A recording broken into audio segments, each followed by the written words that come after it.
Assalamualaikum warahmatullahi wabarakatuh. Selamat datang di channel Administrasi, Kebijakan, dan Kesehatan Unikal 2020.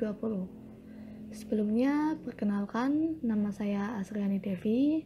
Saya dari Kesmas AKK semester 6 Unikal 2020.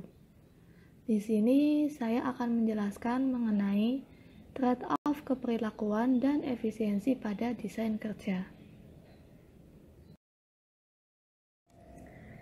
Ya, kita mulai dari slide yang pertama mengenai trade-off keperilakuan dan efisiensi. Sebelumnya, saya akan menjelaskan mengenai apa itu desain pekerjaan. Desain pekerjaan sendiri ialah suatu alat untuk memotivasi dan memberi tantangan pada karyawan itu sendiri. Oleh karena itu, banyak perusahaan yang memiliki suatu sistem kerja yang dapat menunjang tercapainya tujuan perusahaan secara efektif dan efisien, sehingga dapat merangsang karyawan untuk bekerja secara produktif, mengurangi timbulnya rasa bosan, dan meningkatkan kepuasan kerja. Desain pekerjaan terkadang digunakan untuk menghadapi stres kerja yang dihadapi karyawan. Sedangkan untuk efisiensi sendiri merupakan perbandingan antara keluaran dengan pemasukan. Unsur-unsur efisiensi akan membentuk spesialisasi yang tinggi, mengurangi perbedaan, meminimumkan otonomi, dan unsur-unsur kontradiktif lainnya. Selanjutnya, slide yang kedua yang berisi mengenai macam-macam trade-off keperilakuan dan efisiensi. Trade-off keperilakuan dan efisiensi itu sendiri dibagi menjadi 4. Yang pertama, produktivitas versus spesialisasi. Yang kedua, kepuasan kerja versus spesialisasi. Yang ketiga, proses belajar versus spesialisasi. Yang keempat, perputaran SDM versus spesialisasi. Selanjutnya merupakan slide yang keempat yang berisi mengenai kurva trade-off antara efisiensi versus keperilakuan dalam desain pekerjaan. Ya, pada kurva tersebut ada 4 kurva. Seperti yang saya jelaskan pada slide yang sebelumnya, itu ada 4. Yang pertama, kurva mengenai produktivitas. Semakin tinggi produktivitas, semakin tinggi pula spesialisasi. Yang kedua, mengenai proses belajar. Semakin tinggi pula proses belajar, maka pekerjaan yang tidak terspesialisasi akan naik sedikit demi sedikit untuk memenuhi standar pekerjaan yang terspesialisasi. Yang ketiga, ada kurva dari kepuasan kerja. Semakin tinggi kepuasan kerja, semakin tinggi pula spesialisasi. Yang keempat, ada kurva perputaran karyawan. Semakin tinggi perputaran karyawan ataupun semakin rendah perputaran karyawan, maka pekerjaan yang kurang terspesialisasi akan mengikuti, tetapi akan sedikit lebih rendah dari perputaran karyawan dan akan naik sedikit demi sedikit untuk memenuhi pekerjaan yang terspesialisasi.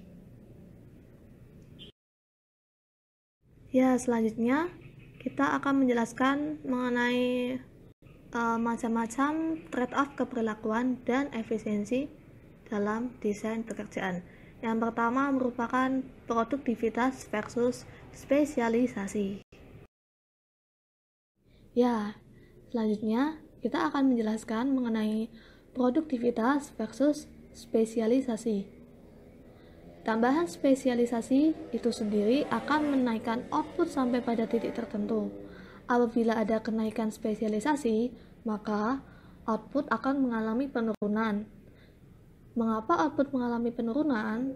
Karena output itu sendiri merasakan adanya kebosanan atas pelaksanaan tugas yang secara terus-menerus, sehingga output dapat ditingkatkan dengan mengurangi spesialisasi pekerjaan output itu sendiri. Ya, selanjutnya pada trade-off keperilakuan dan efisiensi yang kedua merupakan kepuasan kerja versus spesialisasi. Ya, di sini saya akan menjelaskan mengenai kepuasan kerja versus spesialisasi. Pada kepuasan kerja itu sendiri akan meningkat sejalan dengan kenaikan spesialisasi, dan tambahan spesialisasi akan mengakibatkan kepuasan kerja akan menurun.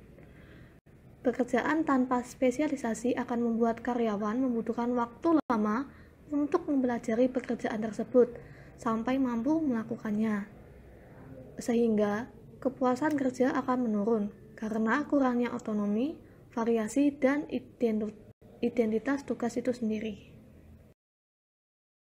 Ya, kita lanjut pada yang ketiga, yang merupakan proses belajar versus spesialisasi.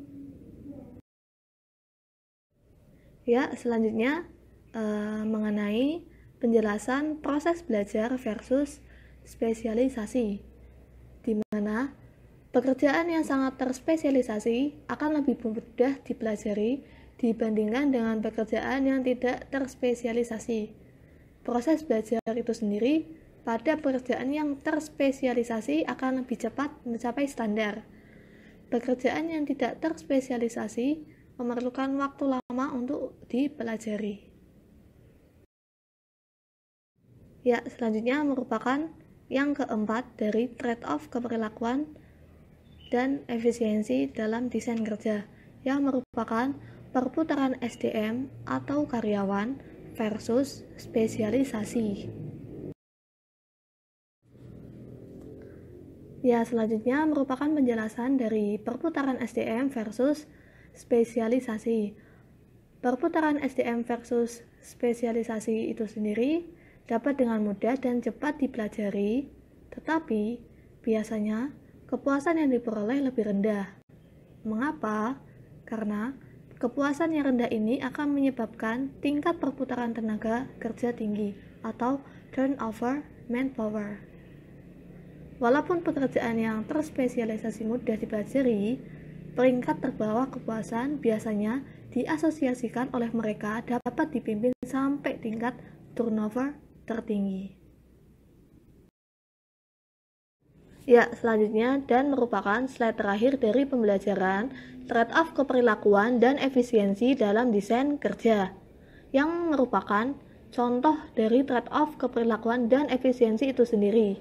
Yang pertama, contoh dari produktivitas versus spesialisasi, yang meliputi pekerja yang bekerja sesuai dengan skill atau kemampuannya dan tidak terlalu banyak bekerja di dalam lingkungan tersebut. Yang kedua, contoh dari kepuasan kerja versus spesialisasi, yang meliputi banyaknya pekerja yang bekerja sesuai dengan takaran kemampuannya, tidak menambahkan pekerjaan yang tidak sesuai dengan kemampuannya. Yang ketiga, contoh dari proses belajar versus spesialisasi, yang meliputi pekerja yang baru direkrut akan ditempatkan di bagian yang sesuai dengan skill atau kemampuannya, sehingga pekerja baru tersebut dapat belajar dengan cepat pada pekerjaannya.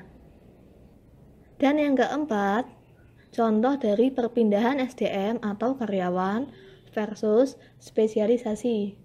Pekerja biasanya akan mendapatkan kenaikan ataupun penurunan pangkat. Semakin tinggi pangkat, semakin tinggi juga beban pekerjaan ataupun beban tanggung jawab yang diampuh. Ya, berikut merupakan pembelajaran mengenai trade-off keperilakuan dan efisiensi dalam desain pekerjaan. Terima kasih. Wassalamualaikum warahmatullahi wabarakatuh. Sampai jumpa di pembelajaran berikutnya. Dadah.